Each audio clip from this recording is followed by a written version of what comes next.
I'm John Harbin with the Times News, and this is your news of the week for the week ending March 4th. The autopsy of Victoria Jean-Baptiste, released this week, confirmed that she died as a result of strangulation. Other findings in the autopsy showed she had been gagged with nylon and bound with a telephone cord. The 27-year-old was found dead in her home on Park Street in Hendersonville on January 11th. Gas prices in the Hendersonville-Asheville area averaged over $3 for a gallon of regular this week, and residents may not see any relief in this spike in prices anytime soon, according to AAA Carolinas. Fire officials released the cause this week in a fatal house fire that claimed the life of 73-year-old Thomas Harold Butts of 23 Chestnut Ridge Road. Mills River Fire Chief Rick Livingston said Monday that the cause of the fire was linked to smoking. Butts' body was sent to the medical examiner's office in Chapel Hill for autopsy. Ling's Bistro in Laurel Park closed its doors this week after only being open for less than a year. A sign on the door of the business cited severe illness of one of the owners as the reason for closing up shop. The restaurant specialized in upscale Asian fine dining.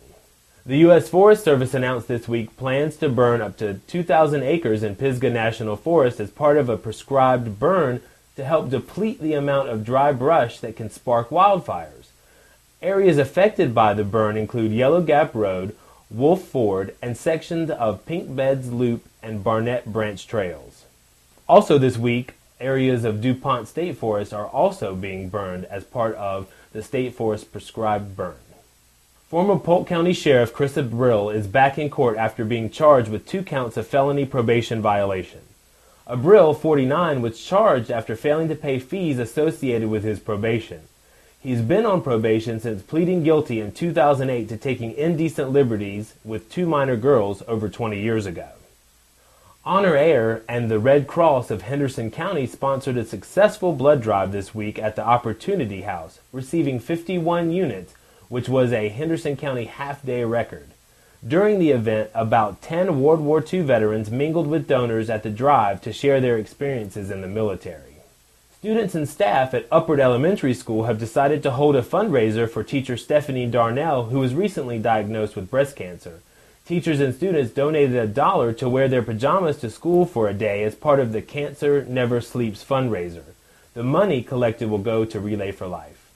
Transylvania County School Board members approved a resolution this week opposing a bill making its way through the state legislature that would allow charter schools to collect a portion of all state funds that go to public schools. The Hendersonville City Council voted this week to make changes to the city's animal ordinance that restricts how an animal can be tethered. The changes council voted on were based on elements from the City of Charlotte's recently adopted tethering ordinance. Some of the major changes that will go into effect in April include that a tether must be a minimum of 10 feet in length and made of either metal chain or coated steel cable and attached to the collar or harness worn by the animal. For these headlines and anything you may have missed this week, check us out on BlueRidgeNow.com. Be sure to check our Facebook page and follow us on Twitter.